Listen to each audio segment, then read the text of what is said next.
Kadang Indonesia itu lucu bener ya. Orang yang mau kerja, orang yang mau berjuang buat negara gitu ya. Kadang diintimidasi ataupun dibully ataupun dihina ataupun dicaci. Padahal karyanya nyata gitu ya. Sekarang gini ya, yang ngomong koar-koar mau BBM naik juga bukan pemerintah, bukan Pak Prabowo ya. Yang di demo Pak Prabowo, yang dicaci Pak Prabowo. Sedangkan yang ngomong itu diem-diem aja gitu, nggak diapa-apain ibaratnya ya. Terus yang mengusulkan agar Pak Jokowi menunjukkan ijazahnya, dia juga sama Bu Merah ya. Lucu sebenarnya. Sedangkan ya ini Pak JK itu kan periode pertama Pak Jokowi jadi presiden kan yang jadi wakilnya dia. Seharusnya dia nggak pantas, nggak layak untuk ngomong seperti itu ya, untuk menunjukkan, memaksa untuk menunjukkan Pak Jokowi ya ijazahnya. Karena apa? Waktu mencalonkan jadi presiden dan wakil presiden, otomatis ijazah asli pun ditunjukkan gitu ya. Itu seharusnya dari situ aja kita ini ya, kita bahas ya. Nggak perlu ngomong apa-apa gitu. Dari situ aja kita bisa tarik kesimpulan. Ada kepentingan di balik itu semua gitu. Selama 10 tahun kemana aja ya dia, baru sekarang kan setelah Pak Jokowi sudah tidak menjabat, setelah Pak Jokowi sudah punah tugas, selesai tugas gitu ya. Dan kita sebagai rakyat jelata, kita nggak bangga sama Pak Jokowi. Andai kata dia Pak Jokowi untuk mencalonkan lagi, siap kami dukung gitu ya.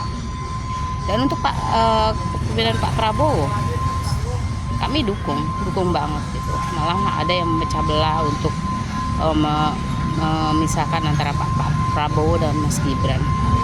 Andai kata Pak Prabowo disandingkan bukan dengan Mas Gibran, kemungkinan nggak menang ya. Satu lagi ya, ada yang banyak yang ngomong ya, ada terutama ini loh, anggota dari Partai Merah ya, yang perempuan itu yang bilang Pak Jokowi sama Bu Mega itu beda level. Jelas beda level.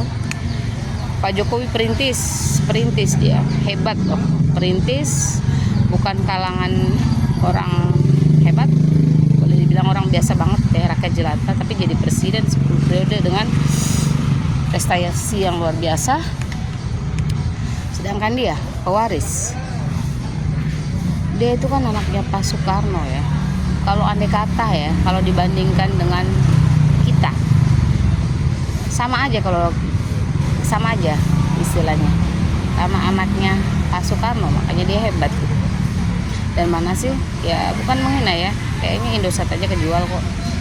Track recordnya itu jadi presiden juga kan istilah karena Gus Dur kan istilahnya, bukan pilihan gitu ya. Sekarang andai kata dia mencalonkan lagi ataupun cucu yang mencalonkan lagi dengan Mas Gibran mencalonkan lagi, saya yakin 100% Mas Gibran yang menang. Kenapa? Kita rakyat jelata tuh tahu gitu ya, bisa membedakan mana yang pro rakyat dan mana yang enggak pro rakyat, mana yang mau siap kerja, mana yang cuman keluar aja. Dan anehnya lagi nih, aneh bin ajaib ya, aneh bin ajaib. Mahasiswa bukannya mendemo perampasan aset, yang di demo ya satu, adili Jokowi, turunkan Gibran, tangkap Jokowi, adili Gibran, dan bubarkan PSI. Kan kocak gitu ya, aneh sekali pokoknya Indonesia itu wacana-wacana yang lucu gitu ya menurutku, luar biasa hebatnya.